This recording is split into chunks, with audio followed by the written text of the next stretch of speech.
Selasa sore Prodi Pendidikan Bahasa dan Sastra Indonesia semester 5.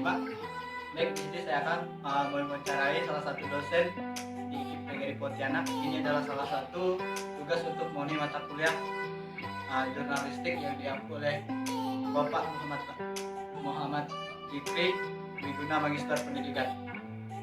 Topik yang kita bahas pada kesempatan kali ini adalah mengenai sistem perkuliahan daring yang diterapkan baik itu di sekolah, di perguruan tinggi atau lembaga instansi.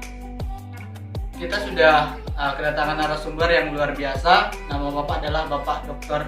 Tri Haryadi, Magister Pendidikan, salah satu dosen Prodi Pendidikan Bahasa dan Sastra Indonesia. Bapak juga adalah tamatan doktoral termuda di IKIP PGRI Pontianak. Langsung saja kita sambut Pak Tri Haryadi. Baik Pak, selamat pagi. Apa kabar Pak? Alhamdulillah baik. Saya senang sekali Pak pada kesempatan kali ini saya bisa ikut wawancarai Bapak tentang bagaimana kita sistem perkuliahan daring yang kita lewati saat sekarang ini, karena kita dilanda oleh pandemi sehingga membuat kita melakukan sistem pembelajaran melalui daring.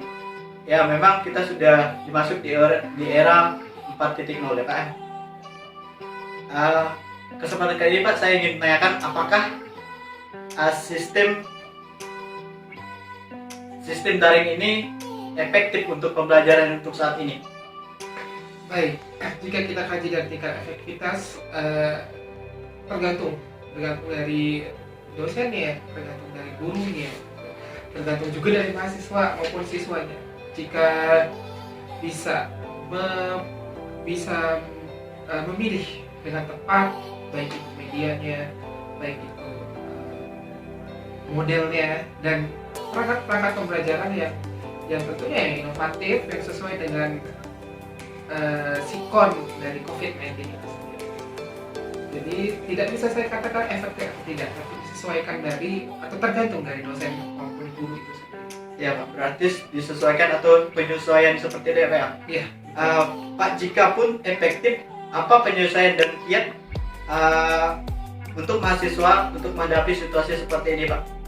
Baik, tentunya ada kerjasama antara dosen dengan mahasiswa dengan mahasiswa, harus saling mendukung, harus saling support, harus saling memahami sikon sekarang gitu. Karena sikon sekarang kan karena COVID-19, jadi kita memang harus bisa mencari sesuatu yang inovatif supaya belajar itu tetap efektif, belajar itu tetap berjalan, baik itu melalui daring maupun luring kalau misalnya untuk zona hijau. Ya Pak, jika pun tidak efektif, apa yang harus dilakukan mahasiswa dalam kondisi atau sistem seperti ini? Karena seperti ini Pak, kita juga melihat kondisi di mana jika mahasiswa yang di pelosok sana yang tidak ada sinyal, mereka itu biasanya kesusahan dalam mencari sinyal biasanya. Terus kendala paket atau segala hal. Meskipun saat ini sudah ada ya bantuan sedikitlah dari pemerintah mengenai hal ini. Tapi bagaimana dari dosen ataupun mahasiswa itu menyikapi hal ini Pak? Baik, kalau dari bantuan sendiri, bantuan memang dari Kemendikbud juga memang sudah memberikan bantuan kuota gitu ya. Seharusnya dengan adanya ya bantuan seperti ini ya mahasiswa juga harus bisa memanfaatkan sebagai kuota itu digunakan untuk proses belajar mengajar. Kalau kita lihat dari dosen, saya pikir walaupun kesusahan sinyal, mahasiswanya harusnya memilih beberapa aplikasi yang bisa memberikan kesempatan durasi yang lama. Ada beberapa seperti Google Classroom dan sebagainya, misalnya pembelajaran diunggah di pukul sekian, begitu ya. Terus nanti tagihannya di pukul sekian. Jadi ada durasi yang cukup lama yang bisa diberikan kesempatan untuk mahasiswa bagaimana caranya bisa mendapatkan sinyal sehingga dengan mengumpulkan tugas tepat waktu. Nah, dari mahasiswa itu sendiri harusnya tahu nih kalau misalnya saya lagi susah sinyal atau di dekat lingkungan rumah saya tidak dapat sinyal dan ada gangguan dan sebagainya ya. Kita harus tahu bagaimana cara mencari sinyal. Banyak sekali mahasiswa saya juga yang kuliah yang belajar itu biasanya dari pohon karena harus memanjat pohon biar dapat sinyal. hal-hal kecil itu sebenarnya bisa dilihat ya, bahwa beberapa perjuangan yang memang harus biar dapat sinyal begitu, entah itu harus ke gunung atau memang harus ke kota sedikit, tetapi tetap dengan protokol, ataupun bisa menginap ke tempat keluarga yang memang di suatu tempat itu memang ada sinyalnya.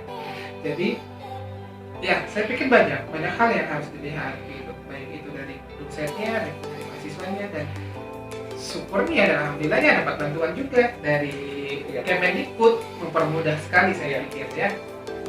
Berarti Pak, untuk mahasiswa sendiri berarti mereka harus punya perjuangan atau usaha niat Iya, untuk suatu hal ya Pak ya. iya hampir sama juga dengan kuliah yang normal, yang tidak daring gitu ya.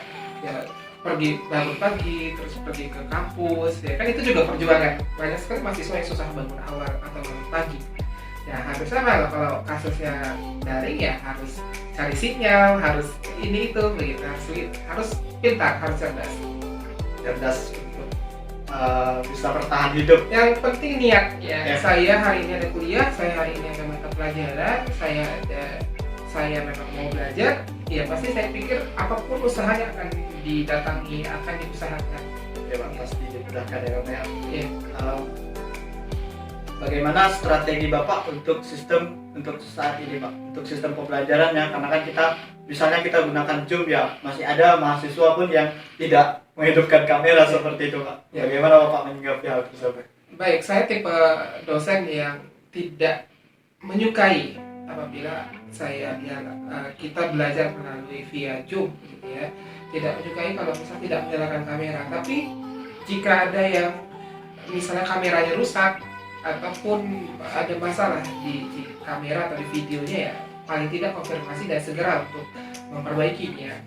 Dan saya akan senang sekali tetap menampilkan videonya supaya kita bisa lihat responnya, dan mereka juga bisa lihat respon kita, jadi biar bisa saling berkomunikasi dengan baik. Nah, kiat-kiat yang lain juga dosen pasti harus memilih aplikasi ataupun media-media yang sudah ada, dimanfaatkan dengan sebaik-baiknya dan diterapkan dengan disesuaikan dengan mata kuliahnya apa, nanti materinya tentang apa, nanti disesuaikan. Oh nanti saya cocoknya misalnya pakai aplikasi ini, saya cocoknya pakai aplikasi ini. Yang paling sederhana ya kita lewat WA, ya paling banyak yang masih lewat WA. Nah itu paling sederhana. Karena aksesnya juga lumayan gampang ya Pak ya. Aksesnya lumayan gampang, tinggal dibuat grup, tinggal dikonfirmasi, kasih materi atau video presentasi atau berupa tagihan apa, dan biasanya begitu. Nanti dikasih waktu durasi paling telat tanggal pukul sekian gitu. Biasanya hal yang paling mudah sebenarnya, karena kita lagi di tingkat kesusahan dalam proses belajar mengajar, ya tidak ada salahnya kita cari hal yang mudah biar proses belajar juga lancar, proses kegiatan pemahaman siswa juga bisa paham. Ya walaupun tidak semaksimal seperti kita belajar di kelas ya, tapi paling tidak ada usaha-usaha yang dilakukan oleh dosen. Saya pikir sekarang juga banyak sekali dosen-dosen yang sudah cerdas memilih beberapa aplikasi begitu. Saya pikir apalagi di KPGR Pontianak banyak dosen-dosen yang bisa dikatakan good. Proses mengajarnya di dunia daring ya. Karena memang dunia digital sekarang memang kita harus berakselerasi Pak ya. Betul. Dari media tadi Pak, media atau aplikasi apa yang paling efektif yang biasanya Bapak gunakan? Kalau saya pribadi, saya mix dan match. Ya, jadi tergantung lagi nih mata kuliahnya apa, tergantung lagi nanti materinya apa. Biasanya saya menggunakan beberapa aplikasi. Misalnya kalau untuk absen, misalnya aplikasinya ini. Tapi kalau memang sudah ada satu aplikasi yang sudah mencakup semua absen di situ, tagihan di situ, materi di situ, semuanya, ya saya pasti akan ambil yang itu. Tapi kalau misalnya ada satu aplikasi yang tidak ada kurangnya, misalnya, saya pasti akan ambil aplikasi yang berbeda supaya untuk menambah, supaya pembelajaran dapat, absennya dapat, alokasi waktunya dapat, tujuan pembelajarannya dapat, pemahaman mahasiswa juga dapat, ya istilahnya begitu. Bisa saya match and match beberapa aplikasi. Mungkin itu yang bisa saya tanyakan Pak, mengenai sistem perkuliahan daring ini, bagaimana mahasiswa bisa menyikapinya itu mahasiswa ataupun siswa, karena seharusnya kita memang harus menghadapi perubahan, karena kalau kita tidak bisa menghadapi perubahan ya kita akan punah, bisa seperti dinosaurus ya Pak ya. Iya, harus punya solusi tentunya kan. Lagi pula kita sekarang lagi sikonnya begini, gitu ya.